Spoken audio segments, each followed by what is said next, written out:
Good morning all. आवाज येतोय बाळांनो? आवाज येत असेल तर एकदा चॅटमध्ये. Hello, good morning.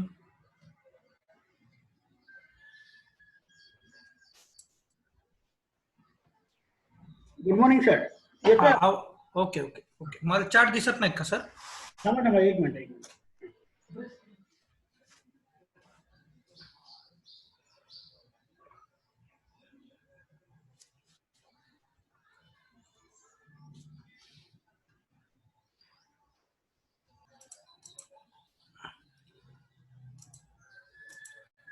So what is complete flower? Typical flower, complete flower म्हणजे काय? So you can say the flower as a complete flower if it bears these four whorls: calyx, corolla, androecium and gynoecium. बघा इथं काही tricks मी तुम्हाला सांगतोय. Calyx, corolla, अँड्रोसियम आणि gynoecium ह्या जर चारीच्या चारी भरल असतील तरच त्या फुलाला काय म्हणायचं आहे? Complete flower. Then and then only that flower can be called as complete flower. मग आता सपोज एखादं मेल फ्लावर असेल तर याचा अर्थ त्यात कॅलिक्स, करोला आणि अँड्रोसियम. अँड्रोसियम इज अ मेल भरल. तर याचा अर्थ जर कुठेही तुम्हाला नुसतं मेल फ्लावर हे कम्प्लीट आहे की इनकम्प्लीट, तर हे तुम्हाला 100% लक्षात येणार, इट इज इनकम्प्लीट फ्लावर. नुसतं फिमेल फ्लावर असेल तर त्याच्यात असेल कॅलिक्स, करोला आणि gynoecium. So that is also incomplete flower. म्हणजे बघा, जर फ्लावर बायसेक्शुअल असेल तरच ते कम्प्लीट फ्लावर असेल. I hope you understood. See, when some floral parts as the sepals or petals are absent, then also it is incomplete flower.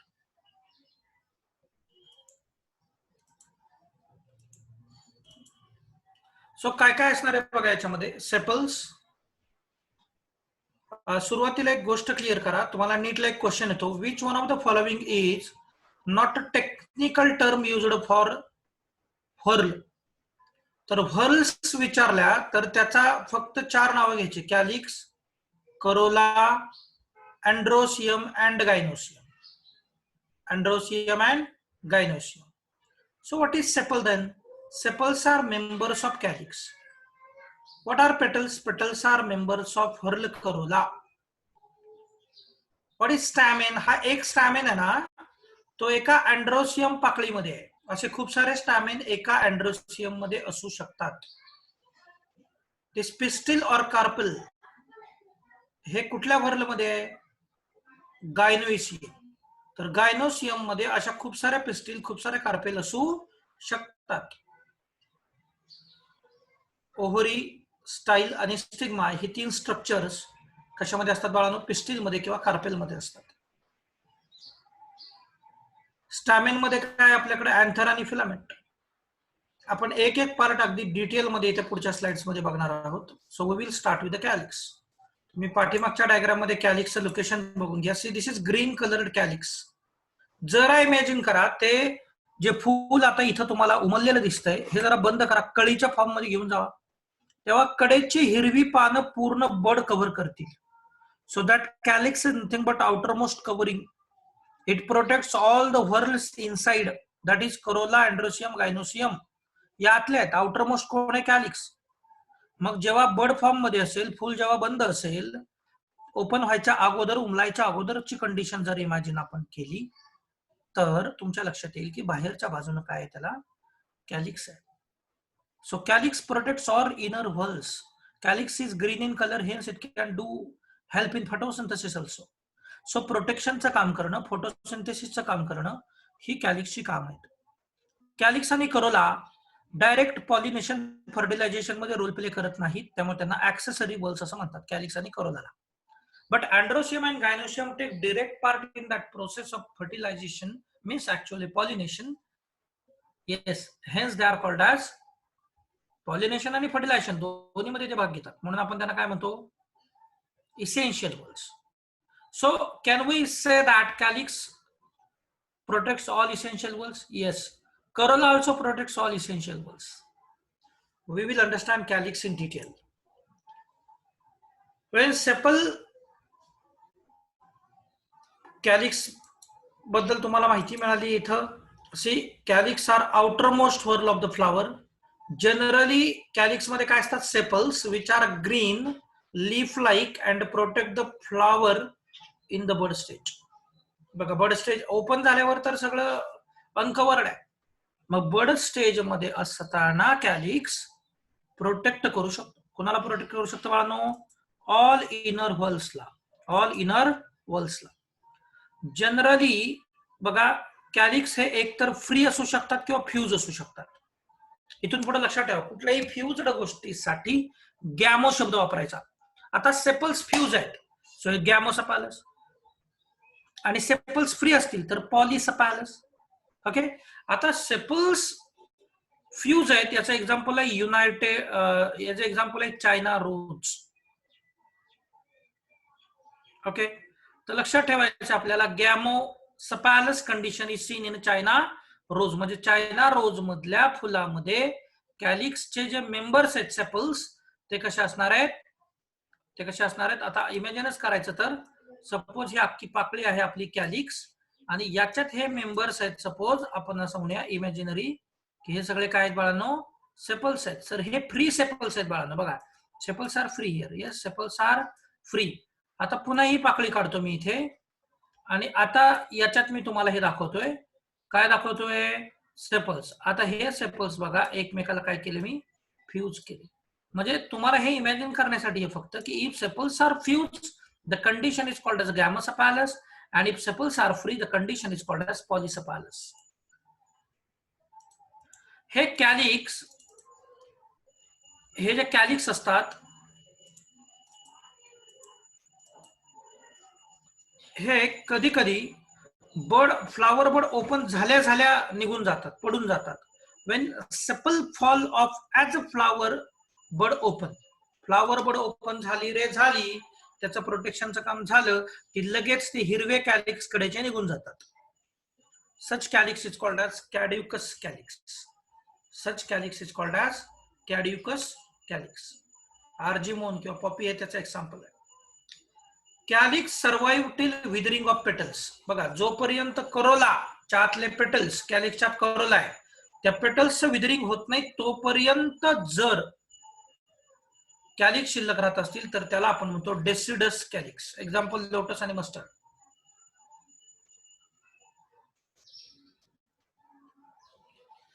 जर sepals fruit form झाल्यानंतर सुद्धा राहत असतील तर त्याला म्हणायचं पर्सिस्टंट कॅलिक्स.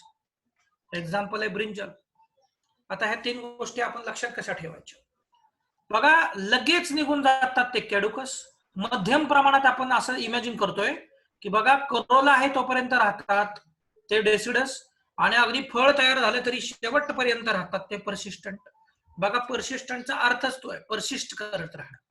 तर शेवटपर्यंत जे राहतात, तुम्ही वांग बघा, येस, त्या देठाच्या बाजूला दोन हिरवे आहेत, म्हणजे फ्रूट फॉर्म झालं तरी ते तिथंच आहेत. That is nothing but the persistent calyx.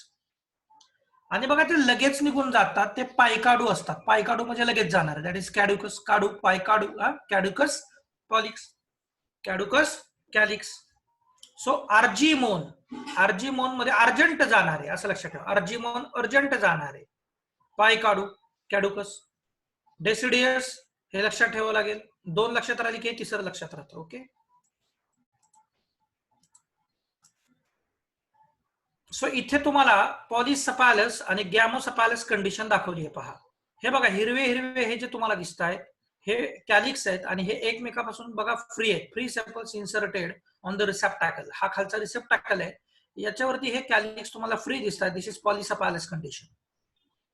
इथे तुम्ही खाली बघू शकता गॅमोसपालस कंडिशन, ज्याच्यामध्ये तुम्ही बघा इथे जे कॅलिक्स आहेत these are fused or united. Okay. Complete flower कधी म्हणायचं? हर्मॅफ्रोडाइट फ्लावर. फ्लोरल डायग्राम दाखवली तर बघा, कॅलिक्स, कोरोला, अँड्रोसियम, गायनोसियम हे सगळे असतील तर त्याला कम्प्लीट फ्लावर असं आपण म्हणतो. So what are the functions of calyx? It protect the essential whorl. Essential म्हणजे androecium and gynoecium. Whorl from injury. Yes, because it protected by covering it. It can aid in photosynthesis as it is green in colour. कॅलिक्सचा खरं तर हे function इथे slide मध्ये आहे, readymade slides असतात काही, तरी पण हे बरोबर नाहीये function. It does not attract insect for pollination. Okay, कारण याच्याकडे अट्रॅक्शनचा पॉइंटच नसतो. याच्याकडे ना कलर असतात ना याच्याकडे सेंट असतात, लक्षात ठेवा. ओके, सम कॅलिक्स आर हेरी. पॅपस मध्ये आपण हे बघूया. Such pappus is persistent, helps in dispersal of fruits. So बघा, जर ते हेरी स्ट्रक्चर्स असतील तर ते कॅलिक्सची हेरी स्ट्रक्चर्स ही कशासाठी उपयोगी राहतील? फ्रुट्सचं डिस्पर्जल करण्यासाठी. छोटी छोटी फ्रुट्स असतील त्यांचं तिथं डिस्पर्जन होण्यासाठी मदत होणार आहे आपल्याला ह्या हेरी कॅलिक्सची. दिस इज आउटसाइड एनसीईआरटी, लागत नाही आपल्याला एवढं. Now we will understand about the second innermost whorl. Outermost कुठली आपली? आउटर साइड आपण जातोय. सेकंड फर्स्ट आउटरमोस्ट कुठली आपली? Calyx. Second outermost corolla. So second whorl larger than which is larger in size, that is inner to calyx. Coloured आहे आणि scented आहे. बघा आता सगळ्यात महत्वाची गोष्ट, कलरफुल आहे so it can attract some birds. Scented आहे so it can attract some insects. Scented गोष्ट बर्ड्सला अट्रॅक्ट करू शकते का? Tell me. सेंटेडनेस जो आहे त्याचा सेंटेड नेचर जे आहे, does it help in attraction of birds? Please reply the answer. Who is there to tell no? Vijeta saying no, Bhushan saying no, Aditya Ravindra saying no. अरे बापरे, सगळेच नो म्हणतात. Anybody explain the reason why not? Why not? Very good. Aditya replied correct answer. बघा, पक्ष्यांमध्ये तुम्हाला माहिती ऑल्फॅक्टरी lobe develop झालेले नसतात, त्यामुळे पक्षी स्मेल करू शकत नाहीत, आपल्याला माहितीच आहे. सो हा एक अप्लाइड प्रश्न इथे होऊ शकतो की fragrance does not attract the birds for pollination. Very good.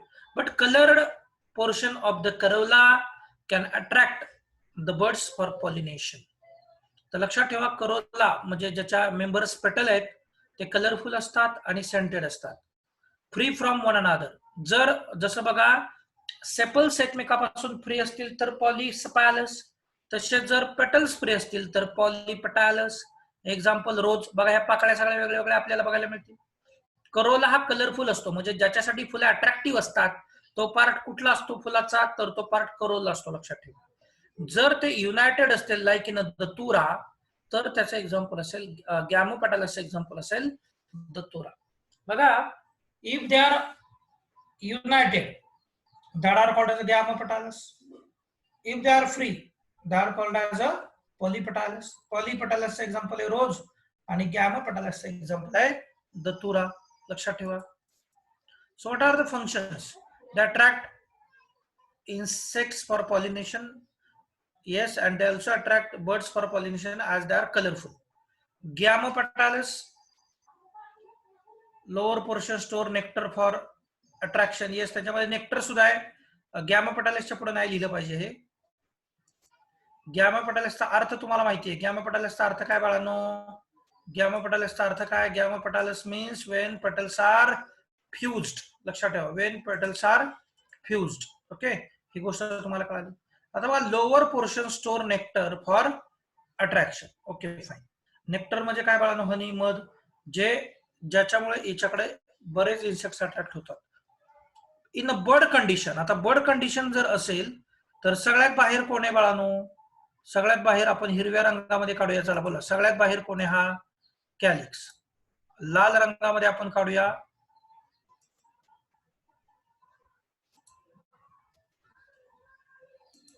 लाल रंगामध्ये आपण इथं काढूया. हा कोण आहे? करोला. मग आता इथं आतमध्ये त्याच्या कोण आहेत?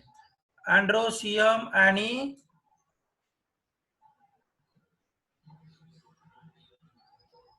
गायनोसियम. म्हणजे जर आउटर टू इनर आपण विचार केला तर सगळ्यात आउटर कोणता? कॅलिक्स. मग कॅलिक्स कुणाला कुणाला प्रोटेक्ट करेल? ह्या तिघांना सुद्धा प्रोटेक्ट करेल. पण करोलाच्या आत फक्त कोण आहेत? हे दोघं. सो करोला फक्त कुणाला प्रोटेक्ट करेल? इसेन्शियल व्हर्ल्सला.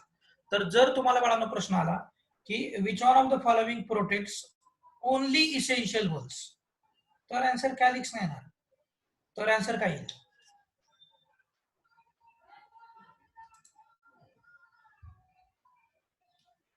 येस, तर बाळांनो आन्सर येईल करोला. ओनली इसेन्शियल व्हर्ल असं म्हटलं तर. And how many of the following can protect essential words example काही? Or which of the following protects essential words example काही?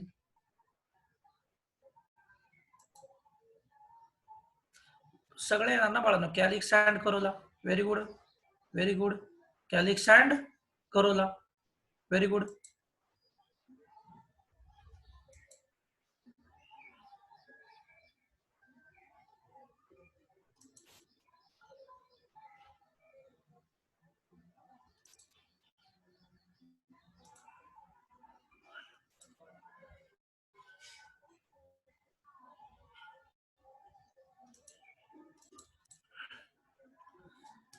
सो बाळांनो, अशी एक कंडिशन असते की जिथे कॅलिक्स आणि करोला हे डिफरन्शिएट करू शकत नाही आपण एकमेकांपासून. म्हणजे when calyx and corolla are not differentiated from each other or if they are morphologically similar, that condition is called as perianth. आता बघा, कॅलिक्स मध्ये काय होतं? सेपल्स. आणि करोला मध्ये काय आहे? पेटल्स. आणि हे दोघं एकत्र आहेत, एकसारखे आहेत असं आपण म्हणतोय. तर जी कंडिशन तयार होती ती पेरियान. मग पेरियानचे मेंबर्स काय असतील? टेपल्स. बघा, सो कॅलिक्सचा मेंबर काय आहे? सेपल. कोरोलाचा मेंबर काय आहे? पेटल्स. मग कॅलिक्स आणि करोला एकत्र आहेत, तर मग त्याचा मेंबर काय होईल? टेपल्स. सेपल प्लस पेटल इज इक्वल टू टेपल. लक्षात ठेवू शकता तुम्ही. आता जर हा पेरियांत फ्री असेल तर पॉलीफायलस कंडिशन सेम जसं तिकडं होतं, फक्त तिकडे पेटॅलस सपॅलस आपण म्हणतो, तर फायलस फायलस शब्द येणार आहे. जर फ्यूज असतील तर गॅमोफायलस. टेपल जर, बघा आता नीट समजावून घ्या मुद्दा. समजा आपण असं म्हणूया की हा पेरियांत आहे. समजा हा पेरियांत आहे आणि या पेरियांत मध्ये जास्त पोर्शन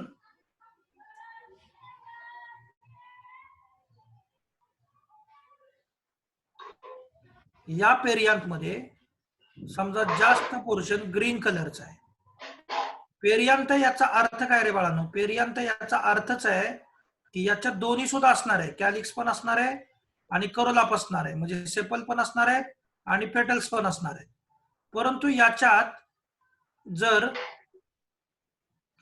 तुम्हाला लक्षात येण्यासाठी डायग्राम बनवतोय बघा, याच्यात जर डॉमिनेटिंग, आता तुम्ही सांगा मला जास्त प्रमाणात कुठला कलर मी इथं दाखवलाय तुम्हाला? बघा, जास्त प्रमाणात तुम्हाला दाखवलाय मी ग्रीन कलर. तर जिथे बाळांनो टेपल्सला ग्रीन अपिअरन्स येईल, याचा अर्थ आहे त्याच्यात सेपलचं प्रमाण जास्त आहे.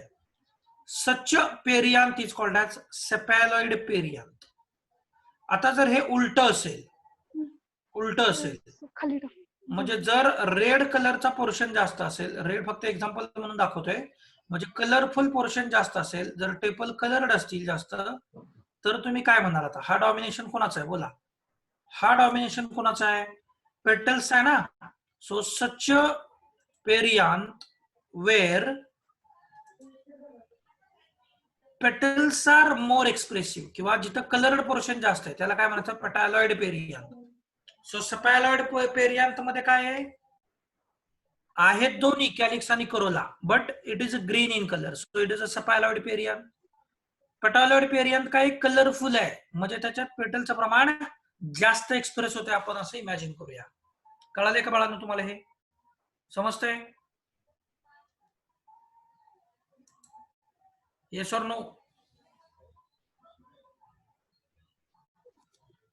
एकाच विद्यार्थ्याला कळालं? ठीक आहे, ठीक आहे, ठीक आहे, सर्वांना कळलं. ओके, चला आपण पुढे जाऊया. So what are the functions of perianth? It functions as both calyx and corolla. It protects the floral bud. Same दोघांची फंक्शन येणार ना. पेटॅलॉइड हेल्प्स इन अट्रॅक्शन आणि सेपॅलॉइड हेल्प्स इन फोटोसिंथेसिस. पेटॅलॉइड काय आहे? कलरफुल आहे, so it will help in pollination.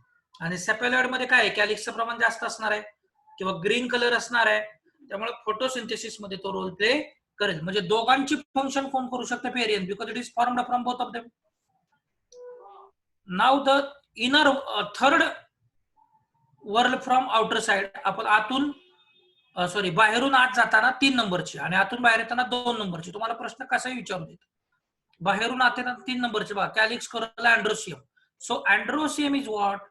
अँड्रोसियम is a male reproductive part, one or more stamen. बघा, androecium मध्ये हे बघा, मगाशीच मी तुम्हाला सांगितलं, अँड्रोसियम काय आहे बाळांनो? अँड्रोसियम पाकळी आहे. अँड्रोसियम ही एक पाकळी आहे. ओके, याच्यात एक किंवा एकापेक्षा जास्त स्टॅमेन्स असू शकतात. लक्षात घ्या, हा एक स्टॅमिन काढला मी इथे, तर याच्यात समजा इथे दुसरा स्टॅमिन मी काढतोय. स्टॅमिन्स एकमेकाला फ्यूज सुद्धा असू शकतात. तर एका अँड्रोसियम दिस इज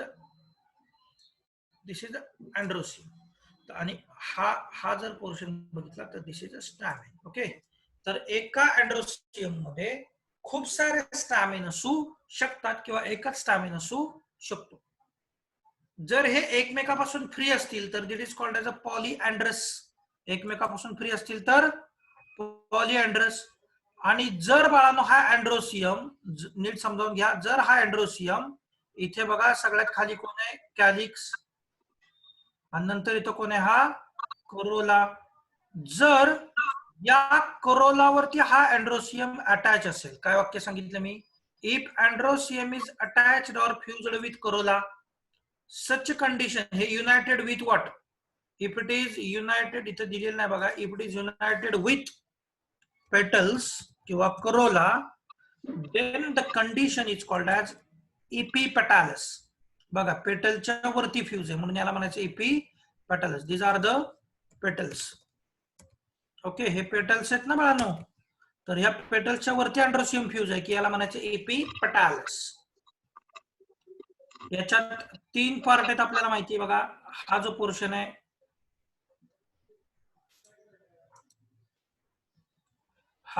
बघा, this is filament, this is anther, आणि ह्या अँथर लोबला कनेक्ट करणारी जी मधली गोष्ट आहे that is connective. Okay, so आपण 3 स्ट्रक्चर इथं बघितले. एक बघितला फिलामेंट, जी बघा उंची वाढवायचे काम करेल. दुसरा आहे अँथर लोब आहेत पहा, ते 2 अँथर लोब एकमेकाला जे कनेक्ट आहेत that is through the structure called as connective.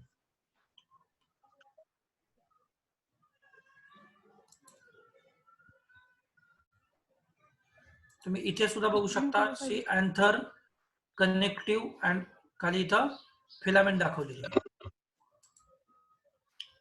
इथं पण मी ते शो केलं पहा. कोणाचा तरी माईक सुरू जरा बंद करा बाळांनो.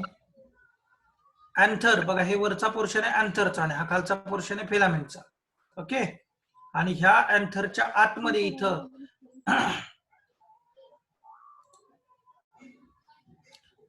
मृदुला जरा बाळा तुझा माईक बंद कर.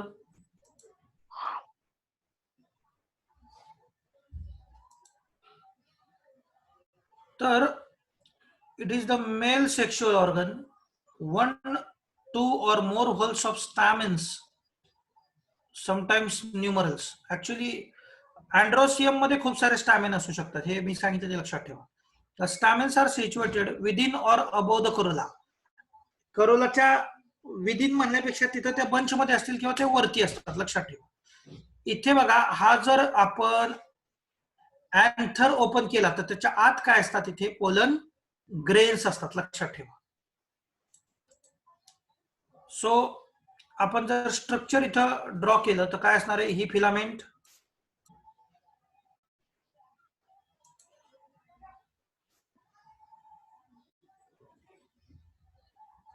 आपण म्हणूया हा एक अँथर लोब,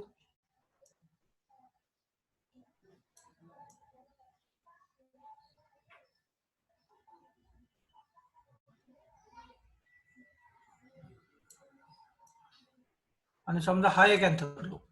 तर यांना जोडण्यासाठी सुद्धा मध्ये एक स्ट्रक्चर लागेल ना. तर हे जे मध्ये आता स्ट्रक्चर काढले this is connective. Okay, so बघा, आता इथे आपण फिलामेंट बद्दल बोलतोय. So this is filament.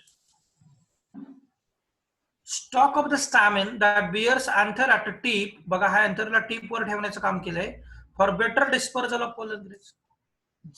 जरा इमॅजिन करा तुम्ही, एक फुल आहे, त्याच्यावर एक स्टॅमिन आहे, त्याच्यावरती आहे तिथे अँथर, आणि हवा येणार आहे आणि त्याच्यातनं पोलन ग्रेन बाहेर पडणार आहेत. यांची स्वतःची उंची फिमेल फ्लावर पेक्षा कमी असेल तर ते पोलन ग्रेन खालीच पडतील, ते फिमेल फ्लावर पर्यंत पोहोचणारच नाहीत. त्याच्यामुळं ही जी फिलामेंट आहे, हिचं काम आहे ते जास्तीत जास्त उंचीवरती हे अँथर्स ठेवले पाहिजे, जेणेकरून there will be the better dispersal of pollen grain. Stamens are united by their filaments and anther are free, called as adelphi. So stamens are united by their filaments. म्हणजे काय तर बघा, आता ही खालची ती फिलामेंट आहे, याच्यात एक एक्झाम्पल म्हणून मी सांगतो. समजा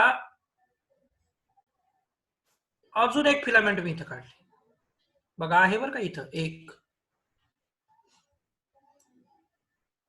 अजून एक फिलामेंट मी इथं काढली. आता टोटल याच्यात 3 फिलामेंट आहेत बघा. अजून मी इथे एक फिलामेंट काढली, टोटल 4 फिलामेंट आहेत बरं का बाळांना. अजून एक फिलामेंट आहेत आपण काढली. अशा या फिलामेंट तुम्हाला दिसतील बाळांनो, एकमेकाला आता काय केलेलं आहे, फ्यूज केलेले आहेत. परंतु त्याचे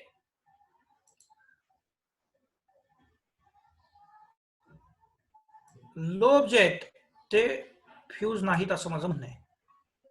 कळतंय तुम्हाला मला काय म्हणायचंय? हा लोब इकडं असेल, एकाचा लोब असा असेल, एकाचं इथं असेल. हे लोब एकमेकाला फ्यूज नाहीयेत.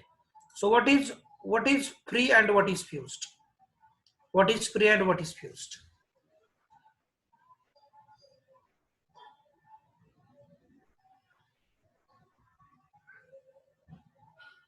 What is free and what is fused? Very good. Lobes are free and filaments are fused. Very good. म्हणजे जर आपण हे समजावण्याचाच प्रयत्न केला,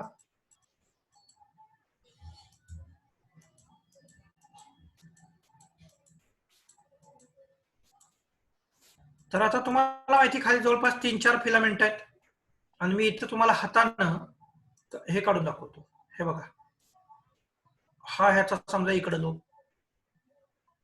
हा याचा समजा इकडे लोब, हा याचा इकडे लोब, इथून अजून एक फिलामेंट दाखवली, समजा हा याचा इकडे लोब, समजा अजून एक फिलामेंट आपण घेऊ, हा याचा इकडे लोब. कळतंय? म्हणजे फिलामेंट्स आर फ्यूज्ड बट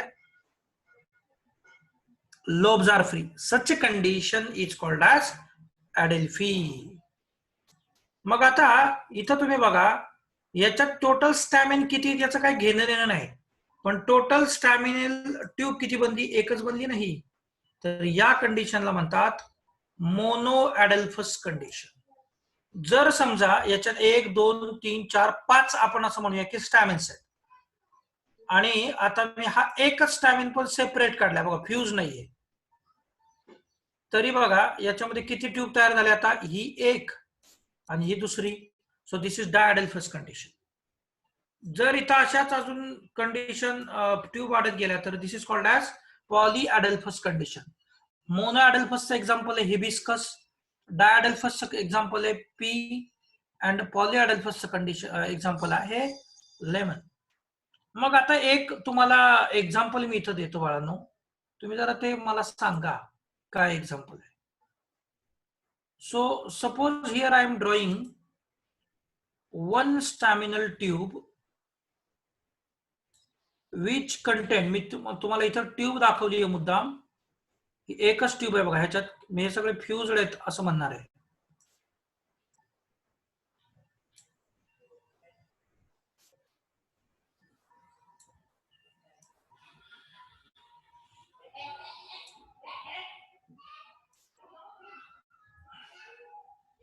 पाच, 6, 7, 8 आणि 9 असे माझ्याकडे जवळपास इथं 9 स्टॅमिनल ट्यूब आहेत बाळा. हा सॉरी, 9 माझ्याकडे काय आहेत आता? फिलामेंट आहेत. मग ह्या 9च्या 9 फिलामेंटला इथे वरती काय असणार आहेत, आपापल्या अँथरलोब असणार आहेत. अँथरलोब फ्री आहेत ना बाळा हे सगळ्यांचे, हे इमॅजिन करा तुम्ही आता, बरं का, काढता येत नाही तिथे, तुम्ही इमॅजिन करा. मात्र याच्यात परत एक अजून मी ट्यूब दाखवतोय, म्हणजे एक ऍक्च्युली आपल्याकडे अजून फिलामेंटस अँथर आहे, तो मात्र याच्यापासून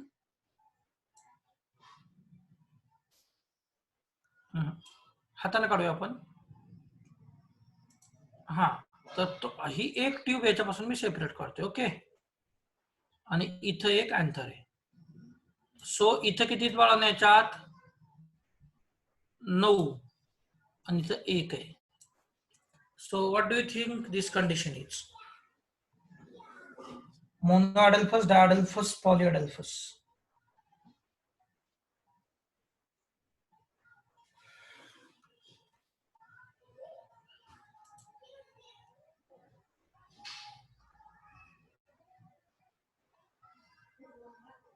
Pushkar, correct answer. Yes, mono कोणीतरी म्हणते, इशिता बाळा मोनो कसं होणार? याच्यामध्ये 2 ट्यूब फॉर्म झाल्या. हे बघा, ही 9 लिहिले, ही एक ट्यूब आणि ही दुसरी tube. Okay, so this is अ 9+1, म्हणजे जरी याच्यात टोटल स्टॅमिन 10 असले तरी याच्यात ट्यूब तयार 2च झाल्या. So this is diadelphous condition. This is diadelphous condition. I hope you all understand.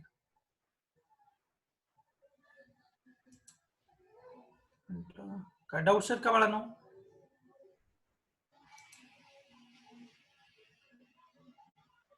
विवेक विचारतोय, सर कंडिशन परत एक्सप्लेन कराल का? परत सांगतो बघा. हे बघा, ही एक ट्यूब मी तुम्हाला दाखवली, हायलायटर फिरतो तिकडे लक्ष द्या. ही एक ट्यूब तुम्हाला मी दाखवली आहे. याच्यात किती का स्टॅमिन असेना, पण ट्यूब एक तयार झाली ना, आणि आता ही दुसरी ट्यूब तयार झाली, भले याच्यात एक स्टॅमिन असेल. तर how many tubes are here? 2. So number of staminal tube तुम्हाला बघायचे, नंबर ऑफ स्टॅमिन नाही बघायचे. 2 असतील तर डायअडल्फस, 1 असेल तर मोनोअडल्फस. समजा मी हे जर आता खोडलं असतं बघा, हे जर खोडलं, तर आता तुम्ही मला सांगा ही कंडिशन काय आहे? मोनोअडल्फस आहे. भले त्याच्यात 9 असू देत, स्टॅमिन काय फरक पडत नाही. ट्यूब किती आहेत? 1.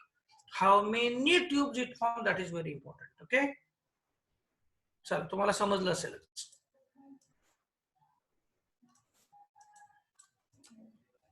इथे बघा, तेच डायग्रामॅटिकली रिप्रेझेंट करण्याचा प्रयत्न केलेला आहे. हे बघा, ए मध्ये तुम्हाला काय दाखवली? तुम्ही मला ए मध्ये कुठली कंडिशन आहे सांगू शकता?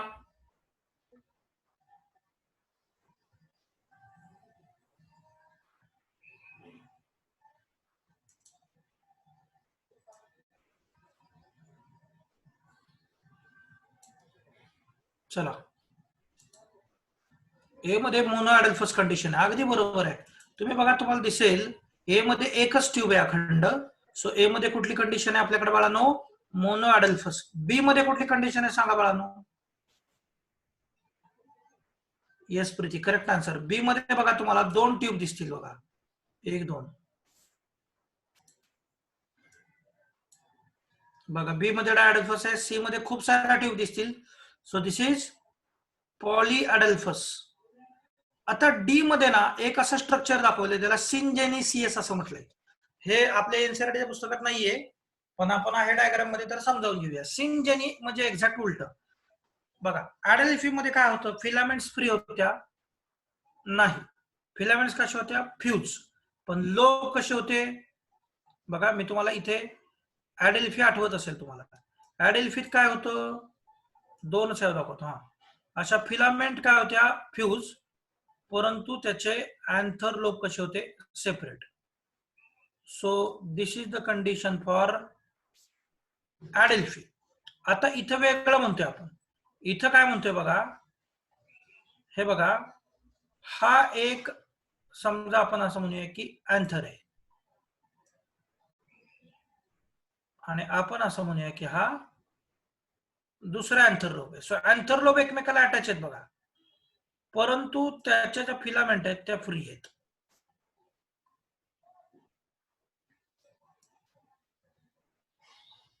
सच कंडिशन इज कॉल्ड एज सिंजेनी. तुम्ही तर डी डायग्राम मध्ये बघा, खाली फिलामेंट सगळ्यांच्या फ्री आहेत, but lobes are fused. Such condition is called as a syngeny. समजली बाळांनो सिंजेनी तुम्हाला?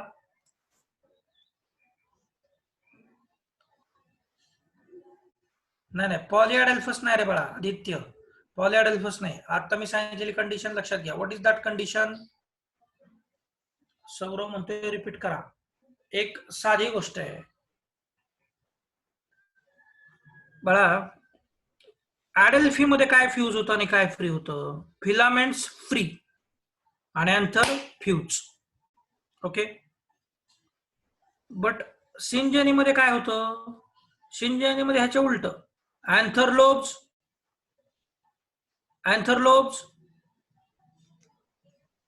Fused and filament free. Diagram मध्ये पण बघू शकता तुम्ही. किती लोकांना कळले?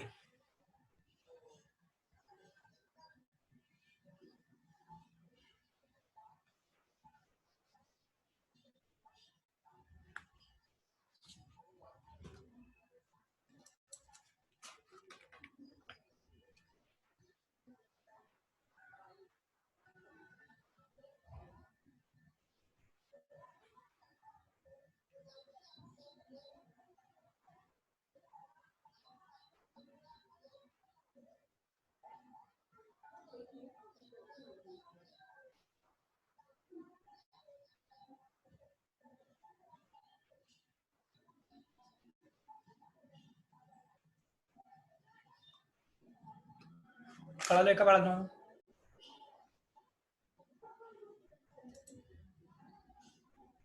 Okay fine.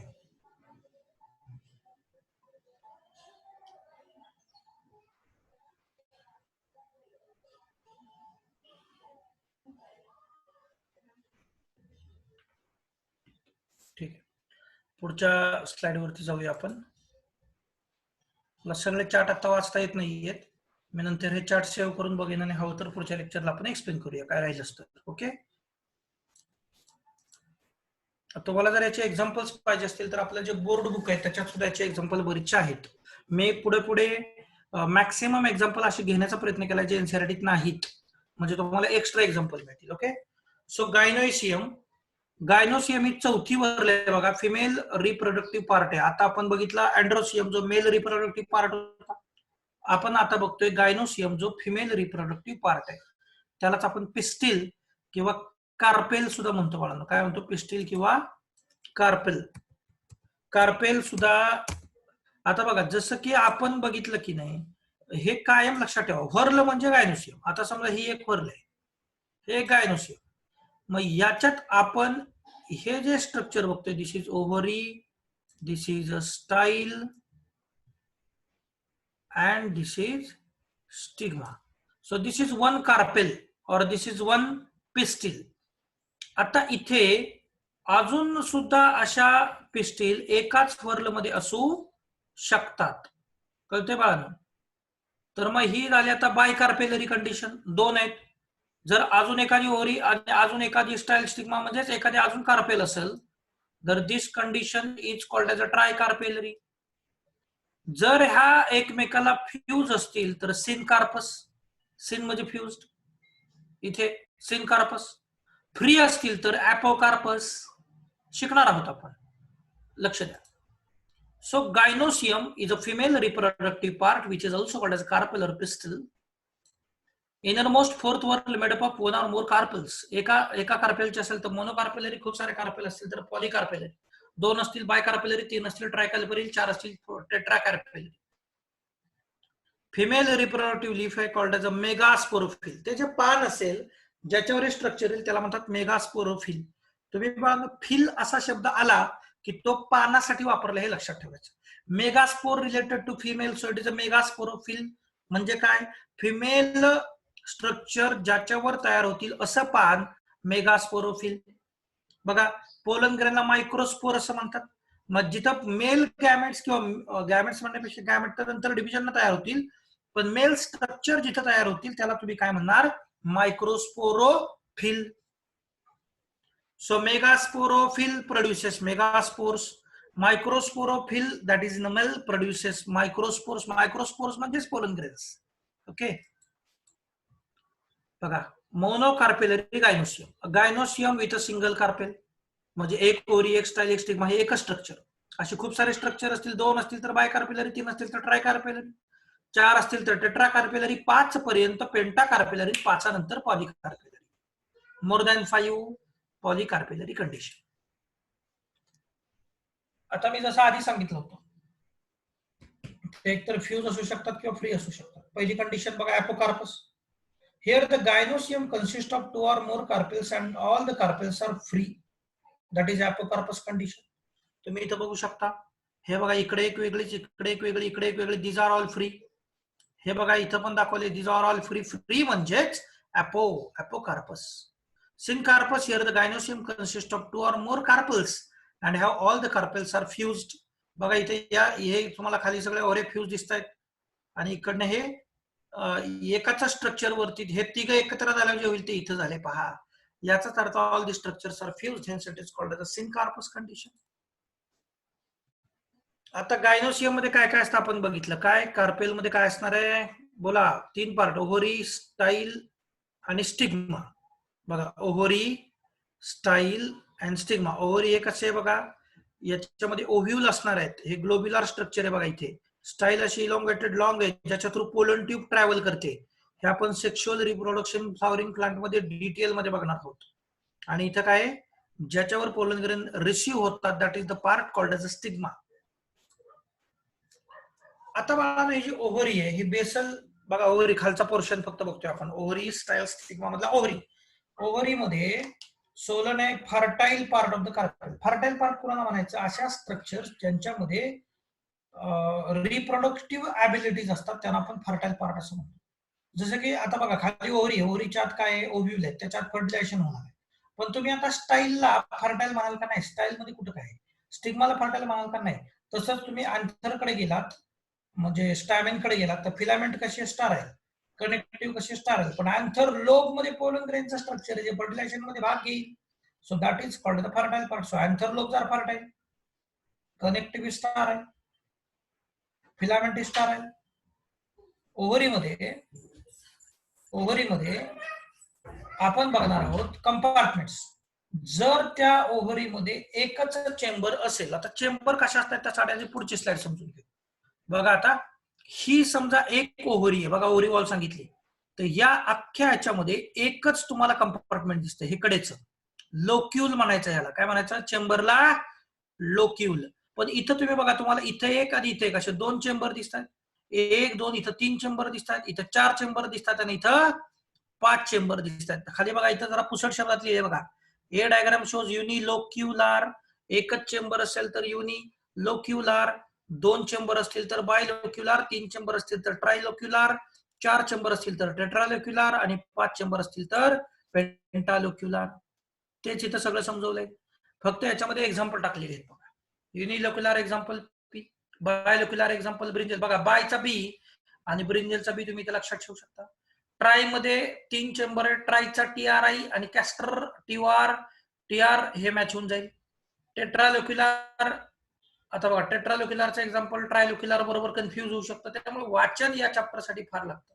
पेंटालोक्युलार hibiscus, pentalocular hibiscus असं इमॅजिन करा, हिबिस्कसचं फ्लावर तुमच्या 5 बोटांनी तुम्ही तोडून आणलं.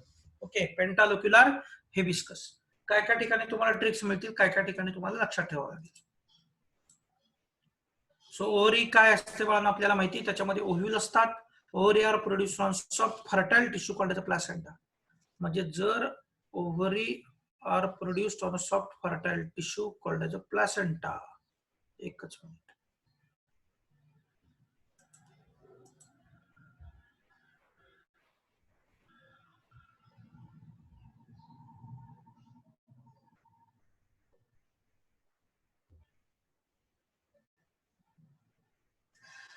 अजिबात नाही, ओव्ह्यूल शब्द पाहिजे बरं का बाळांनो. Readymade slides. ओव्ह्यूल्स बघा जरा समजवतो. हे बघा,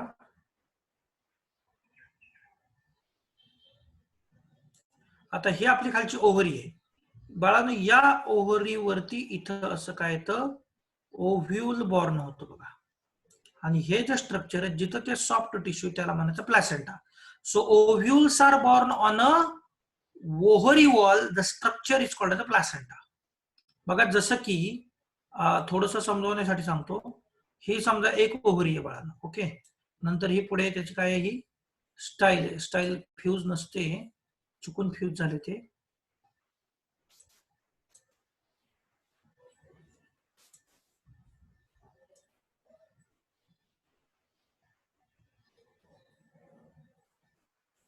समजा हा स्टिग्मा. तर मी असं म्हणतोय की इथे काय असतात, ओव्ह्यूल असतात. कळते बाळांनो?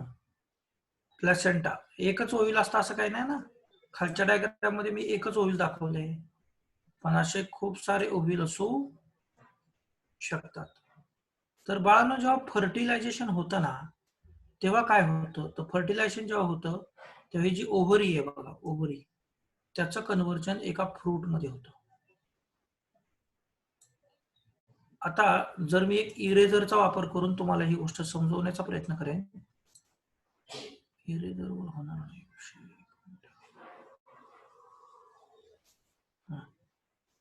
तुम्ही बघा नंतर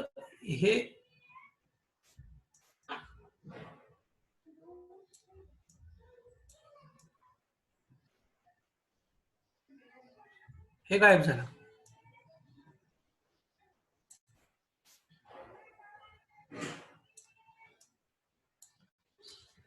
बघा तुम्हाला हे वाटाण्याच्या शेंगेसारखं दिसतंय का? बघा ज्याच्यात शेंग म्हणजे कडेचं आहे ते फ्रूट आणि आतमध्ये ओव्ह्यूल होते त्याचे झाले वाटाणे म्हणजे सीड्स. म्हणजे एक गोष्ट तुम्हाला कळतीये की ओव्हरीचंच भविष्यात म्हणजे फर्टिलायझेशन झाल्यानंतर काय बनेल तर फ्रूट बनेल आणि ओव्ह्यूलचंच भविष्यात काय बनेल, सीड्स बनतील. तर बाळांनो हे जे ओव्ह्यूल्स आहेत ना, हे ओव्ह्यूल्स ओव्हरी वॉलवर जे अटॅच असतात त्या कनेक्शनला आपण प्लॅसेंटा असं म्हणतो. And that arrangement is called as a placentation. त्या अरेंजमेंटला आपण काय म्हणतो, प्लॅसेंटेशन. त्यामुळे हे ओव्हरी शब्द चुकीचा ऐकला. ओके, सॉडी स्टाईल तुम्हाला माहिती, मधला पोर्शन स्टाईल काय आहे, एक long elongated thread like structure आहे जे ओव्हरीला स्टिग्मा बरोबर अटॅच करतं. करेक्ट. स्टिग्मा काय बाळांनो, it is a terminal part of the carpel.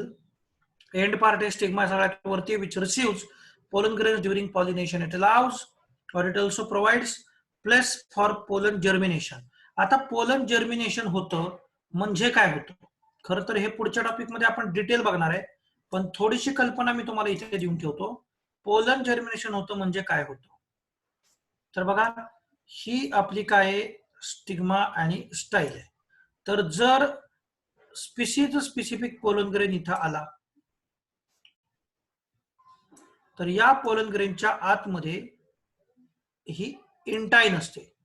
Okay, तर जेव्हा नरिशमेंट इकडनं ह्या पोलन ग्रेनला मिळतं बाळांनो, त्यावेळी या पोलन ग्रेन मध्ये खूप सारं न्यूट्रिएंट अक्युम्युलेट होतं आणि याच्या आतलं प्रेशर वाढतं.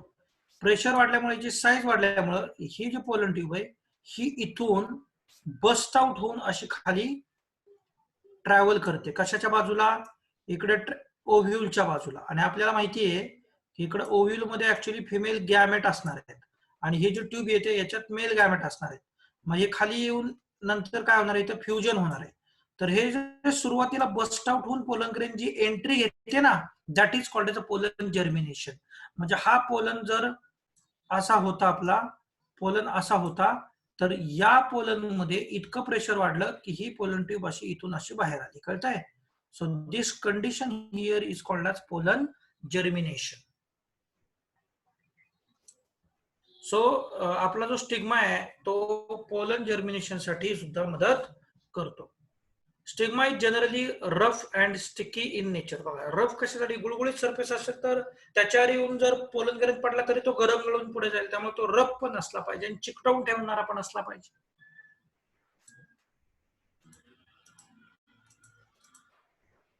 Symmetry. So what is symmetry, वाचा.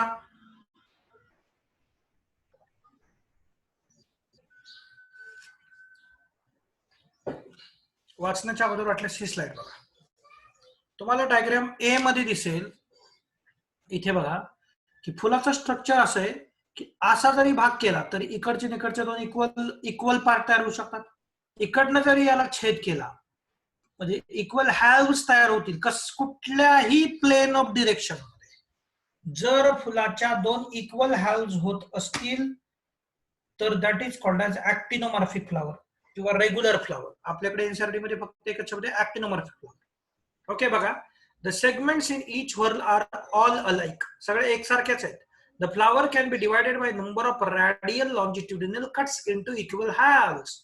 खूप साऱ्या प्लेन्स मध्ये, म्हणजे ह्या प्लेन जरी कट केलं तरी दोन इक्वल भाग होतील, इथून जरी कट केलं तरी दोन इक्वल होतील. आता हे पुढचं जर तुम्ही फ्लॉवर बघितलं तर बघा फक्त हा एकच प्लेन असा आहे की इथून जर कट केलं तरच दोन इक्वल हॅल तयार होतील. असं केलं तर बघा हा आडवा मारला तर वरचा भाग वेगळा येईल, खालचा भाग वेगळा येईल. असा मारला तरी वरचा, म्हणजे तुम्ही लक्षात घ्या की जर असं फ्लॉवर असेल ज्याच्यामध्ये फक्त एकाच प्लेन मधून, इथं पण बघा इथं पण इक्वल दोन होत आहेत पण दोन वेगळ्या प्लेन मधून सुद्धा इक्वल होत आहेत. इथं एकच असा प्लेन आहे की ज्याच्यामुळे फुलाचे दोन इक्वल हॅव्स तयार होऊ शकतात, तर अशा फ्लॉवरला म्हणायचं zygomorphic flower. Okay, so actinomorphic number of plane मधून इक्वल हॅव्स तयार होऊ शकतात आणि झायगोमॉर्फिक फक्त एकाच प्लेन मधून दोन इक्वल हॅव्स तयार होऊ शकतात. ओके, अशी काही फुलं असतात, खालचं फुल बघा तुम्ही, कसाही छेद द्या दोन इक्वल भाग होणारच नाहीत, त्याला म्हणायचं असिमेट्रिक फ्लॉवर. म्हणजे ज्याचे दोन इक्वल होतील दॅट इज सिमेट्रिक आणि ज्याचे होणार नाही दॅट इज असिमेट्रिक. ज्याचे होतील तो सिमेट्रिक, त्याच्यात कुठल्याही प्लेन ऑफ पासिंग न झालं तर ऍक्टिनोमॉर्फिक आणि फक्त एकाच प्लेन ऑफ पासिंग न झालं तर झायगोमॉर्फिक. यासाठी आपण प्रिव्हियस स्लाइड बघूया. बघा, actinomorphic is also called the radial symmetry. When a flower can be divided into two equal halves in, बघा सगळ्यात महत्वाचं वाक्य तर इथे आहे ना, in any plane of passing through center. Okay,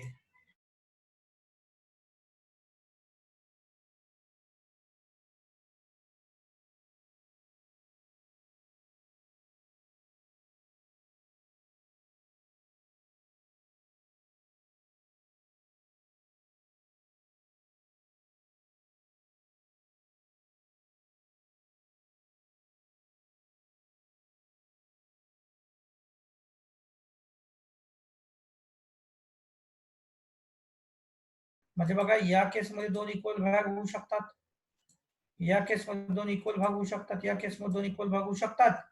पण ही जी केस आहे दॅट इज असिमेट्रिक, इथे दोन इक्वल भाग होऊच शकत नाहीत. पहिल्या केसमध्ये खूप खूप साऱ्या प्लेन्स मधून दोन इक्वल भाग होऊ शकतात, पण दुसऱ्या केसमध्ये फक्त एकाच प्लेन ऑफ पासिंग मधून दोन इक्वल भाग होऊ शकतात. I hope you understand. Actinomorphic साठी सिम्बॉल असतं सर्कल आणि सर्कल मध्ये प्लस. फ्लोरल फॉर्म्युला आपण शिकणार आहोत आज, ज्याच्यामध्ये फुलं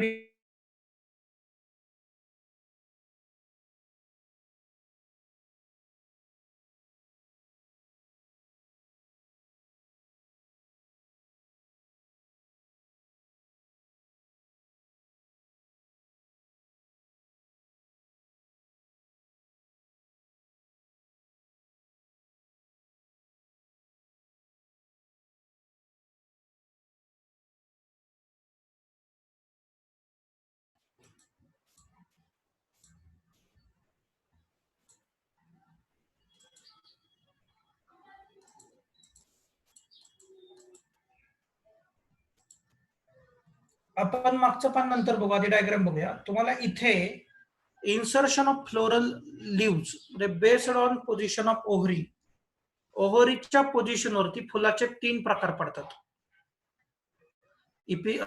हायपोगायनस फ्लावर, पेरिगायनस फ्लावर आणि इपिगायनस फ्लावर. आणि त्या फ्लावर मध्ये पोझिशन कोणाची महत्वाची आहे, ओव्हरीच्या पोझिशनवर प्रकार पडतात. तुम्ही जर नीट बघितलं तर तुम्हाला इथे पहिल्या डायग्राम मध्ये काय दिसेल बघा, पांढऱ्या रंगात ओव्हरी बघा इथे बरं का, ओव्हरी वरती आहे आणि बाकीचे सगळे स्ट्रक्चर इथे खालती आहेत. बघा जरा इमॅजिन करा, ओव्हरी वरती आहे आणि कॅलिक्स, करोला हे सगळे खाली आहेत बघा. सो ही जी कंडिशन आहे इथं तुम्ही मला सांगा ओव्हरी वरती आहे का खाली आहे? हा पार्ट थोडासा किचकट जातो बरं का बाळांनो समजायला. ओव्हरी वर आहे का खाली आहे? तर तुम्हालाही दिसते बाळांनो ओव्हरी वर आहे. ओव्हरी वर आहे म्हणजे बाकीचे फ्लोरल स्ट्रक्चर खाली आहेत. So such a condition is called as hypogynous ovary. Hypogynous ovary.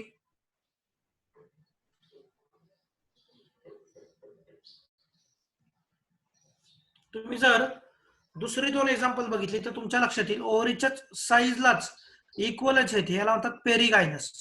आणि तुम्ही जर एंडचं स्ट्रक्चर बघितलं तर या गायनी म्हणजे ओव्हरी इथं खाली आहे आणि त्याच्या वरती सगळे. So this is इपिगायनस.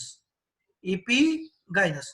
आता पहिली कंडिशन इमॅजिन करून मला सांगा, हायपोगायनस फ्लावर आहे परंतु ओव्हरीची पोझिशन कुठे आहे?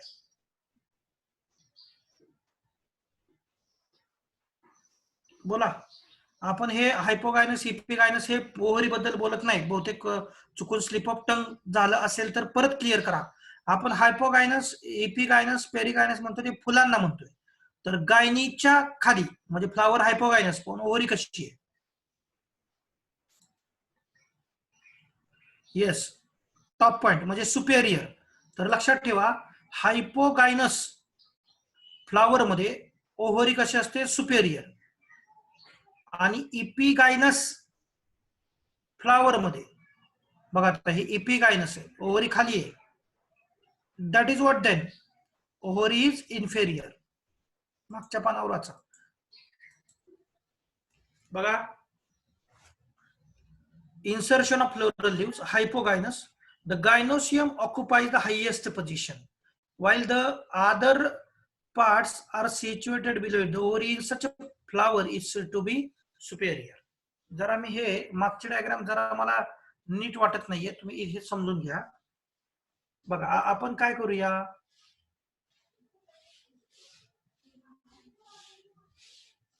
आपण या तिन्ही केसेस मध्ये ओव्हरीची पोझिशन पहिली फिक्स करून घेऊ.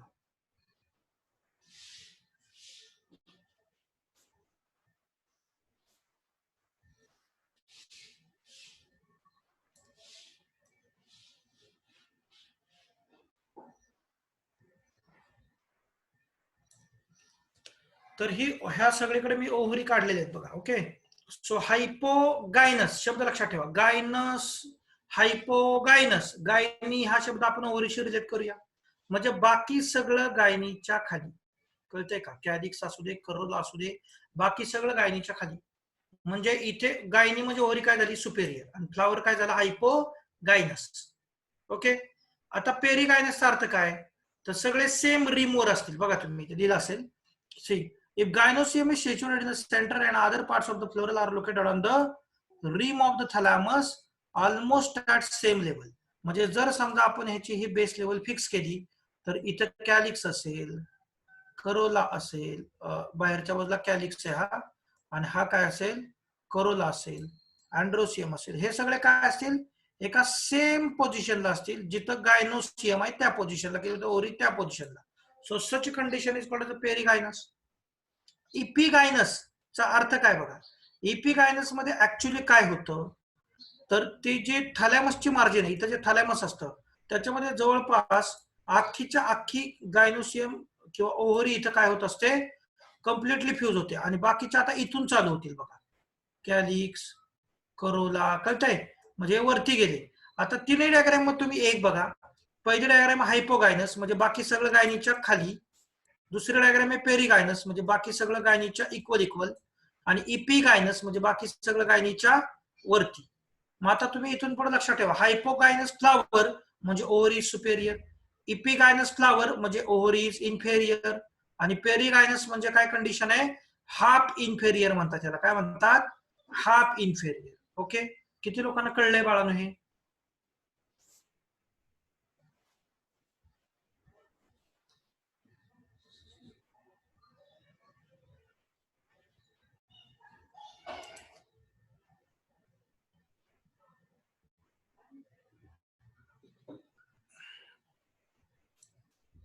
ओके फाईन, समजलंय तुम्हाला सर्वांना. Very good. आता बघा इथे तुम्हाला हायपोगायनस म्हणजे ओव्हरी काय? सुपेरियर आहे.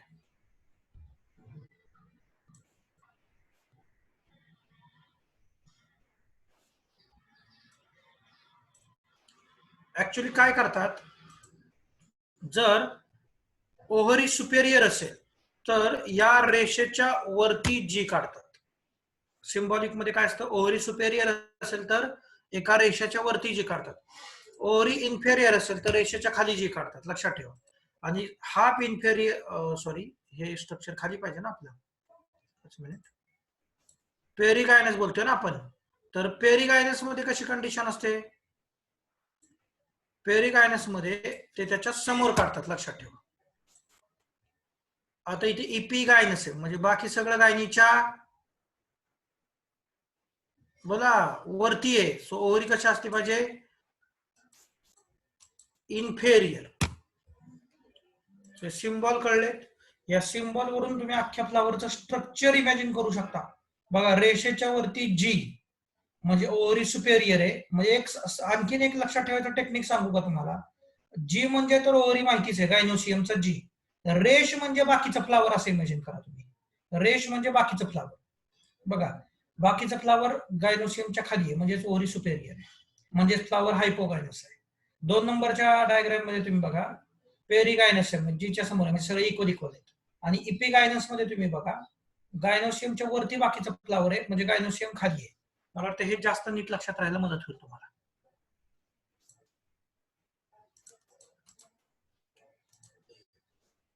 आता खूप इंटरेस्टिंग पार्ट चालू झाला चॅप्टरचा. दॅट इज नथिंग बट म्हणजे इंटरेस्टिंग सगळाच पार्ट आहे, मला हा जास्त इंटरेस्टिंग वाटतो बघा. सी एस्टिवेशन म्हणजे काय. आता कॅलिक्स आणि कोरोला मध्ये तुम्हाला माहिती sepals and petals these are the parts of calyx and corolla, ज्यांची अरेंजमेंट कशी असते, that mode of arrangement is called as aestivation. Aestivation काय, arrangement of sepals and petals in a floral bird. तुम्हाला या पहिल्या डायग्राम मध्ये एक गोष्ट दिसते का बघा, ही एक पाकळी आहे बघा. हे इथं जर इमॅजिन केलं तर हा कडेचा जो गोल आहे ना, हा कट करून घेतला इथे दाखवण्यासाठी. तर ही एक पाकळी, ही एक पाकळी, ही एक पाकळी, ही एक पाकळी. See this sepals and petals are very close to each other but they do not overlap each other. हे एकमेकावर गेलेले नाहीत. हे जे एस्टिवेशन असतं याला वेलवेट एस्टिवेशन असं म्हणतात. तुम्ही इथे पण बघा एकमेकाच्या वरती कुठलीच पाकळी ओव्हरलॅप झालेली नाही, याला वेलवेट एस्टिवेशन असं म्हणतात.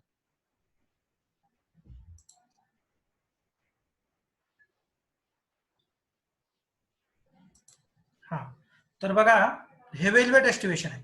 पण तुम्ही जर खालचे डायग्राम बघितले तर तुमच्या लक्षात येईल. मी तुम्हाला इथं हाताने थोडेसे डायग्राम काढून दाखवतो म्हणजे तुम्हाला समजेल. बघा आपण असं म्हणूया की जर ही एक फ्लोरल व्हर्ल असेल तर यातला फक्त एवढा पोर्शन आपण इथं दाखवायला घेतोय. ओके, तर बघा आता पाकळीची ही एक साइड आहे मार्जिनची आणि ही एक साइड आहे. तर कंडिशन बघा,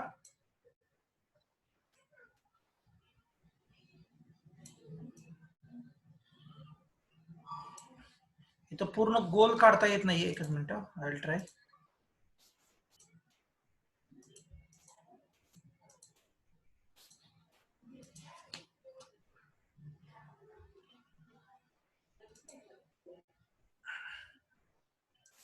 बघा आता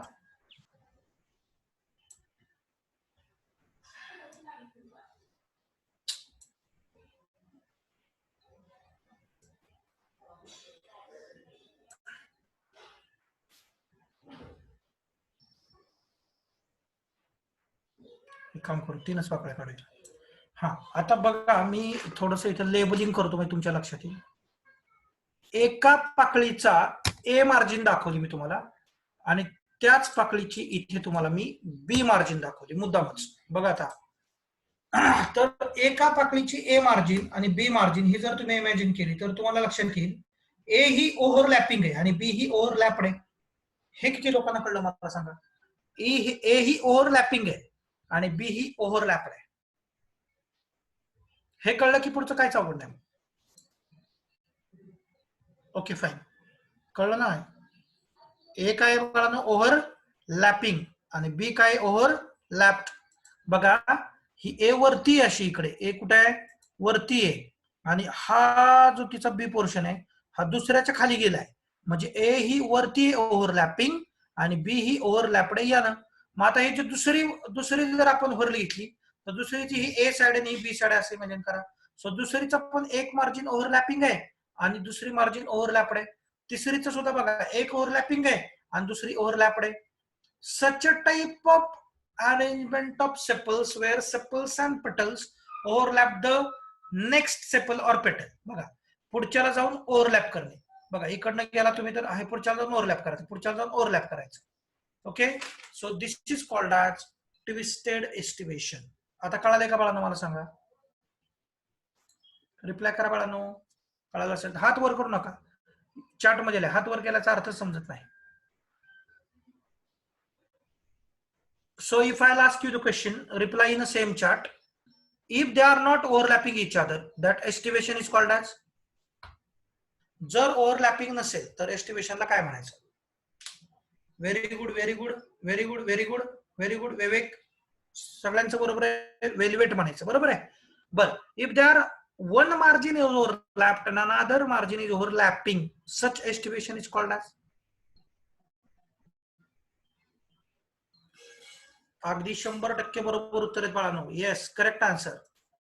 आता एक्झाम्पल बघा, वेल्वेट मध्ये, वेल्वेटचं एक्झाम्पल आहे कॅलोट्रॉपिस. तुम्ही इमॅजिन करा, कॅलोट्रॉपिस म्हणजे रुई.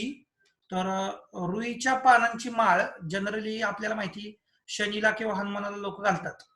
ओके, एक फक्त माहिती असा तर तुम्ही इमॅजिन करा, असं इमॅजिन करा की ही पान अशी सुट्टी सुट्टी एकमेका ओव्हरलॅप होऊ देत नाही आपण. ओके, किंवा अशा पद्धतीने माळ आहे की आपल्याला गुंता नको असतो. जनरली कुठल्याच माळेचा गुंता नको असतो. करेक्ट, ह्याच्यावरून तुम्ही लक्षात ठेवू शकता दे डू नॉट ओव्हरलॅपचं एक्झाम्पल आहे कॅलोट्रॉपिस. आणि इथं तुम्ही बघा, आता ट्विस्टेड मध्ये एक एक्झाम्पल आहे कॉटन, चायना रोज आणि हिबिस्कस. आता चायना रोज ला चायनाचे ना आपल्या रोजच ट्विस्ट असते इंडियामध्ये, हे असं लक्षात ठेवा वाटल्यास. Okay, so twisted. आणि कॉटन तर तुम्हाला माहिती ट्विस्टेडच असतो. हा, त्याच्यावर नाही तुम्ही हे एक्झाम्पल लक्षात ठेवू शकता. हिबिस्कस, हिबिस्कसला सुद्धा कसं लक्षात ठेवायचं बघा, जरा ट्राय करा तुम्ही, लक्षात राहून जाईल. इथं बघा एस्टिमेशन दाखवलेले आहेत. हे पहिलं एस्टिमेशन तुम्हाला दिसत असेल, हे आहे वेल्वेट एस्टिमेशन, कुठंच ओव्हरलॅपिंग नाहीये. आणि दुसरं एस्टिमेशन तुम्हाला दिसत असेल, काय बाळांनो हे दुसरं एस्टिमेशन? ट्विस्टेड. बघा, एक ओव्हरलॅपिंग आहे तर दुसरी ओव्हरलॅपड आहे. ओके, इथे बघा. आता हे जे तिसरं एस्टिमेशन आहे ना, हे जर असं बारकाईनं नीट बघा बरं, तुम्हाला लक्षात काय येईल. फार नीट बघण्याची गरज आहे या एस्टिमेशनला. बघा, ही जी व्हर्ल आहे जिथे मी तुम्हाला आता पॉइंटर फिरवते बघा, ह्याच्यात दोन्ही मार्जिन ओव्हरलॅपड आहेत. बघा, दिसतंय का? दोन्ही मार्जिन ओव्हरलॅपड आहेत. आणि ही जी मार्जिन दाखवते बघा, ही व्हर्ल, ह्याच्यात दोन्ही मार्जिन ओव्हरलॅपिंग आहेत. आणि बाकीच्या ज्या तीन आहेत, 1, 2 आणि ह्या 3, ह्याची एक मार्जिन ओव्हरलॅपिंग आहे आणि दुसरी ओव्हरलॅपड आहे. ह्याची एक ओव्हरलॅपिंग आहे आणि दुसरी ओव्हरलॅपड आहे. कळतंय का? त्याला इम्ब्रिकेट एस्टिमेशन असं म्हणतात. बघा, डायग्राम चांगले आहेत आपल्याकडे आता चूज केलेला. तुम्ही इथं बघा, नंबर 1 ची जी पाकळी इथं दाखवली, व्हर्ल दाखवली आहे, सेपल असेल किंवा पेटल असेल, ती पूर्ण ओव्हरलॅपिंग आहे, त्याचा एक पण एंड ओव्हरलॅप नाहीये. तुम्ही जर ही 5 नंबरची बघितलीत तर तुमच्या लक्षात येईल ती कम्प्लिटली ओव्हरलॅपड आहे. आणि तुम्ही जर 4, 3 आणि 2 किंवा 2, 3, 4 जर बघितल्या तर त्याच्यातला एक एंड ओव्हरलॅपड आहे तर दुसरा ओव्हरलॅपिंग आहे, एक एंड ओव्हरलॅपड आहे तर दुसरा ओव्हरलॅपिंग आहे, एक ओव्हरलॅपड आहे तर दुसरा ओव्हरलॅपिंग आहे. So if the margins of sepals or petals overlap one another but not in any definite direction. If the margins of sepals or petals overlap one another but not in any definite direction. म्हणजे आपण असं म्हणू शकत नाही की पुढच्याला लगेच ओव्हरलॅपच केला, पुढच्याला overlap केला, पुढच्याला ओव्हरलॅप केला, जसं आपल्याला ट्विस्टेड मध्ये बघायला मिळत होतं. असं नसेल तर याला इम्ब्रिकेट एस्टिमेशन असं म्हणतात. ही एनसीईआरटीतली खरं डेफिनेशन आहे. मी तुम्हाला अजून एक सोपं एक्सप्लेनेशन सांगतो, हे लक्षात ठेवण्याचं, जरा लक्ष द्या. द एस्टिमेशन इन विच, वाक्य ऐकायचा नीट. The estimation in which one whirl is completely overlapping and one whirl is completely overlapped and others show twisted estimation.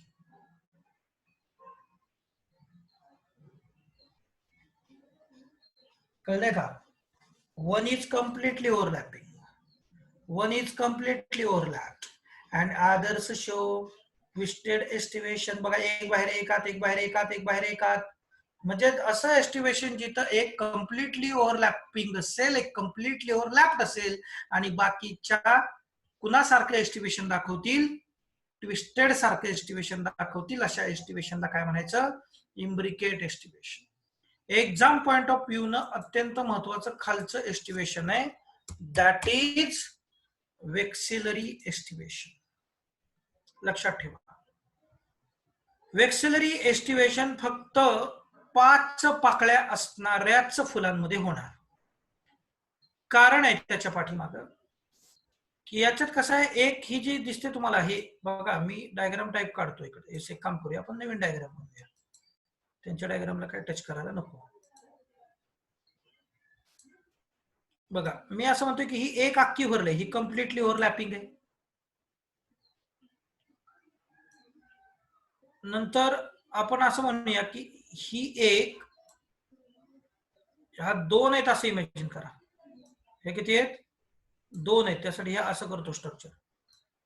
ह्या 2 आत आहेत, म्हणजे एक सगळ्यात बाहेर आहे, त्याच्या आत 2 आहेत आणि त्याच्या परत आत स्मॉलेस्ट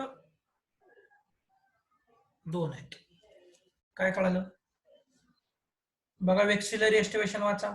द लार्जेस्ट पेटल, त्यालाच आपण स्टँडर्ड म्हणतो. म्हणजे इथे स्टँडर्ड आपल्याला जर दाखवायचं असेल बाण, तर स्टँडर्ड कुठे, ही स्टँडर्ड दिसते. ओव्हरलॅप्स टू लॅटरल पेटल्स, कोणते लॅटरल पेटल्स आहेत, 2, दिस वन. विच इन टर्न, आणि आता ते ओव्हरलॅप कुणाला करतील, 2 स्मॉलेस्ट अँटेरियर पेटल्स. त्यांनाच आपण किल, KEEL किल असं म्हणतो, किंवा त्याला करीना पण म्हणतात, CARINA करीना. सो एक असं एस्टिमेशन आहे बाळांनो, जिथे एक कम्प्लिटली ओव्हरलॅप करणारी लार्जेस्ट पेटल असते, आणि हा याच्यात कुठेही सेपल नसतात. लक्षात ठेवा, this is seen only in petals. म्हणूनच एक्झाम पॉइंट ऑफ व्ह्यू न याला अपवाद आहेत, म्हणून हा महत्वाचा आहे. It is seen only in petals. Okay, it is seen only in petals. कळलंय? ह्याची अरेंजमेंट कशी असेल, आतून बाहेर गेला तर 2 + 2 + 1, आणि बाहेरून आत गेला तर 1 + 2 + 2. हे लक्षात ठेवा. I hope you all are understanding.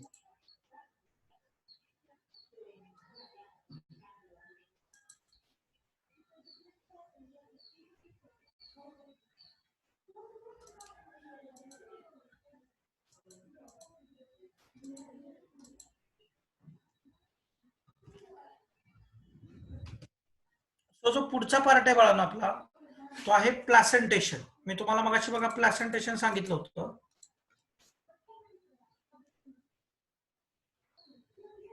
ठीक आहे, आता जरा काय करूया आपण, प्लॅसेंटेशनचा भाग पुढच्या लेक्चरला बघूया. जर हेवी झालं सेशन. आता आपण फ्रुट्स बघूया, सिंपल 5 मिनिटं बघूया. ओके, फ्रुट्स बघून बरं वाटतं ना. आता लॉकडाऊन मुळे बऱ्याच जणांना आता फ्रुट्स पाहिजे तशी खाता आली नसतील, तरी ते इमॅजिन करू शकता तुम्ही. येस, आणि तुम्हाला माहिती, साईट, स्मेल हे सगळेच आपली सलाइवा सिक्रेट करतात. Very good. ओके, तुम्ही इमॅजिन करू शकता. बघा, इथं पेअर दिसतोय तुम्हाला, उत्तम एकदम.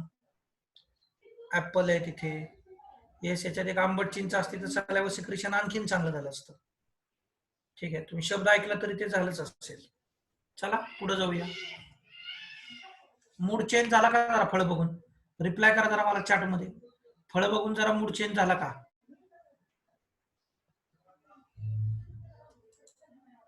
हो हो हो, अरे किती फास्ट, किती फास्ट. हा, किती फास्ट. इतक्या वेळात उत्तरांना इतक्या फास्ट रिप्लाय आला नाही, पण फळ बघून मूड चेंज झाला. Yes sir, yes sir, yes sir. प्रतीकनं तर आता काय सलायवेशन चालूच केले मला वाटते. चला ठीक आहे.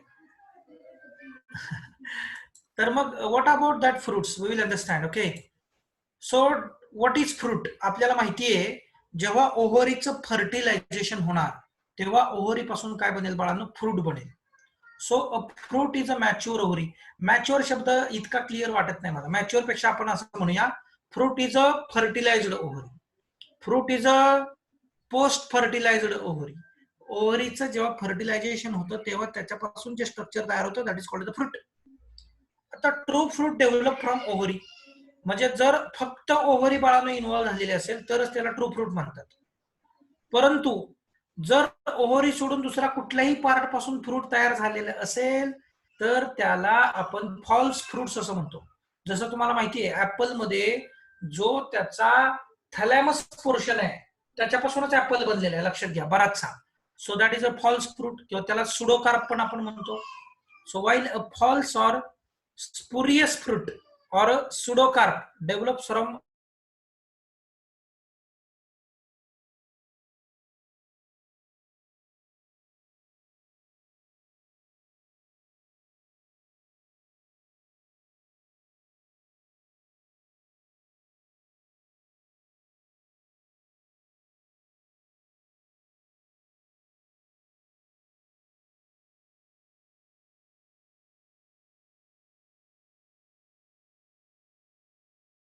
ओव्हरीचं फळ झालं ही तर कंडिशन दिली, पण फर्टिलायझेशन झालंच नाही त्यामुळे ओव्ह्यूलचं सीड बनणारच नाही. So there is a fruit but no ovules to be turn into seeds, hence that fruit should be seedless and that seedless fruit is called as parthenocarpic fruit. These are seedless. Example, Musa paradisea, that is banana. आपल्याला भरपूर example आहे त्याच्यात. आपल्याला माहिती grapes आहे किंवा आजकाल watermelon वरती सुद्धा ते संशोधन सुरू आहेत. येस, कुठलं असं फ्रूट आहे की त्याच्यात पार्थेनोकार्पिक टेक्निक तोट्याचं ठरू शकतं? जनरल कॉमन सेन्स एक्झाम्पल आहे, उत्तर द्या. अरे करेक्ट आन्सर दिले सानिकानं, पोमोग्रॅनेट. बरोबर. डाळिंबाचे दाणे काढून टाकले तर खायचं काय? साली. बोला की, जर एखाद्यानं डाळिंबावर पार्थेनोकार्पी मारली तर काय होईल? साली खायच्या का?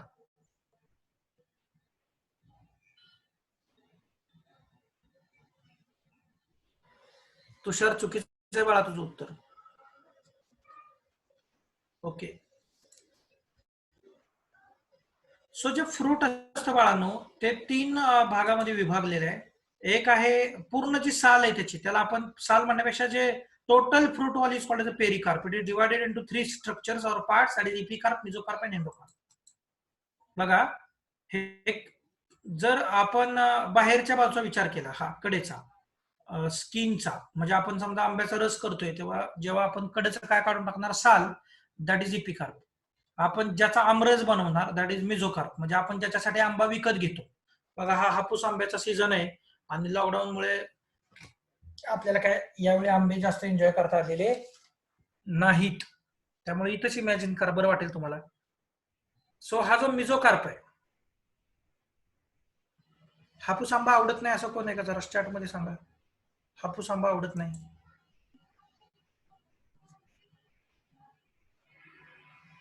अच्छा, असा कोणी असेल तर दाखवून घ्या बरं का तुम्ही डॉक्टरकडे. Jokes apart. चला, तर मग हा जो मेसोकार्प आहे that is a pulpy portion, ज्याच्यापासून आपण ऍक्च्युअली आंब्याचा रस बनवतो. आणि त्याच्या आतमध्ये नीट बघा बरं जरा, कोय आहे, कोय, त्याला म्हटलंय एंडोकार्प, आणि ह्या कोयच्या आत सीड आहे. आपल्याला बऱ्याच वेळा लहानपणापासून आंब्याचे कोय हेच आंब्याचं सीड वाटतं, पण नाही, तो एंडोकार्प आहे आणि त्याच्या आत सीड आहे. आता बघा, इपिकार्प, मेसोकार्प, एंडोकार्प हे 3 स्ट्रक्चर आणि त्याच्यात सीड. पण ह्याच्यातलं नेमकं पेरिकार्प काय काय आहे मग? तर पेरिकार्प मध्ये सीड हाचा उल्लेख करायचा नाही. इपिकार्प, मेसोकार्प, एंडोकार्प हे झालं पेरिकार्प. बर, मग सगळीच्या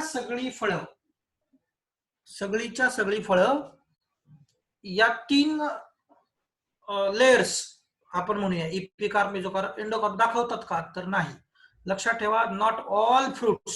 जसं तुम्ही एखादं बोर बघा, आपलं गावरान बोरीचं झाड असतं बघा, त्याला फक्त इपिकार्प आहे, मेसोकार्पच नाही मध्ये, डायरेक्ट सीडच लागतात.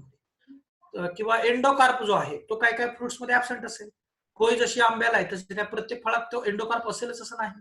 तर लक्षात ठेवा, पेरिकार्प मे और may not be divided into all this 3 structures. Classification of fruit. तर बाळांनो, फ्रुट्स ही सिंपल, ऍग्रिगेट आणि कंपोजिट ही 3 प्रकारात येतात. तर जे सिंपल फ्रूट असतात ते मोनोकार्पिलरी सिनकार्पस ओव्हरीज पासून एका फुलापासून डेव्हलप झाले असतात. आता व्हॉट इज मोनोकार्पिलरी? आठवा, आपल्याकडे जे काय असेल, पाकळी असेल, ही जी पाकळी आहे याच्यामध्ये काय असेल, एकतर एकच ओव्हरी असेल, कळतंय, किंवा सिनकार्पस असेल म्हणजे जोडलेली असेल. तर ह्या एकापासूनच झालं तर that is called as a simple fruit. Aggregate कशापासून बनले बघा, ऍपोकार्पस पासून. Okay okay. कंपोजिट काय आहे आपल्याला माहिती आहे, अननस आपण बघितलंय. अननसामध्ये काय इन्फ्लोरेसन्स आहे ना, तो आपण इन्फ्लोरेसन्स बघितलं, खूप सारी फुलं आहेत आणि खूप साऱ्या फुलांच्या स्ट्रक्चर पासून डायरेक्ट जे काय बनतं, फळ बनतं बघा. ही खूप सारी फुलं आहेत आणि त्यांच्यापासून बघा इथं अननस बनले, म्हणून अननसाला असा ऍक्सिस आहे. आणि इथं मध्ये पेडंकल असतो बघा अननसामध्ये, जो आपण खात नाही, कट करून काढतो. सो कंपोजिट फ्रूट काय असतं, develop from many flowers or entire inflorescence. आले लक्षात? Types of simple fruits. अगदी 2 मिनिटात आपण लेक्चर थांबवणार आहोत, लक्ष द्या. सिंपल फ्रुट्स दोन प्रकारचे, ड्राय आणि फ्लेशी. ड्राय म्हणजे काय, त्याचा पेरिकार्प काय होतो, ड्राय होतो. आता फ्लेशी म्हणजे काय, जर जे मॅच्युअर झाले तरी स्वतः फ्लेशी राहतात. म्हणजे आंबा जर तुम्ही बघाल तर तो फ्लेशी फ्रूट येणार आहे. ओके. आता ड्राय मध्ये परत दोन आहेत, डेहिसंट आणि इनडेहिसंट. डेहिसंट म्हणजे काय, fruit split open at maturity. म्हणजे तुम्ही जर काही शेंगा वगैरे बघितल्या तर त्या ड्राय आणि डेहिसंट, म्हणजे ड्रायचाच प्रकार आहे, ड्राय डेहिसंट, ड्राय डेहिसंट. मॅच्युअर झाल्या की त्या तडकून त्यातनं सीड्स बाहेर येतात बघा, म्हणजे फ्रूट काय झालं, स्प्लिट झालं. हे एनसीईआरटीत नाहीये काहीच. इनडेहिसंट काय, म्हणजे ते स्प्लिट ओपन होत नाही, कितीही ते ड्राय असेल, मॅच्युअर झालं तरी तो स्प्लिट ओपन होणार नाही. आणि तिसरा जो ड्रायचा प्रकार आहे दॅट इज स्किझोकार्पिक. स्किझोकार्पिक आल्सो, मी लिहिलंय बघा पुढे, त्याचं एक्सप्लेनेशन नव्हतं म्हणून. Dry fruits develop from syncarpous ovary. असं ड्राय फ्रूट जे सिनकार्पस ओव्हरी पासून डेव्हलप झालेलं आहे त्याला आपण काय म्हणतो, त्याला आपण म्हणतो स्किझोकार्पिक फ्रुट्स. ओके. पुढच्या लेक्चर लागेल आपल्याला चॅप्टरला, जास्त लागणार नाही, अगदी अर्धा तासाच सेशन बाकी आहे. तर हा अर्धा तास आपण पुढच्या सेशनला घेऊया. रोजचा रोज बाळांना अभ्यास करा. रोजचा रोज अभ्यास केला तर गोष्टी सोप्या असतात, काहीही अवघड त्याच्यामध्ये नाहीये. ओके. आपण आता थांबूया. आय होप तुम्हाला लेक्चर कळालं असेल, एन्जॉय केलं असेल. फक्त एक्झाम्पल लक्षात ठेवा, मग तुम्हाला चांगली मजा येईल. ओके, चला आपण थांबूया. थँक्यू.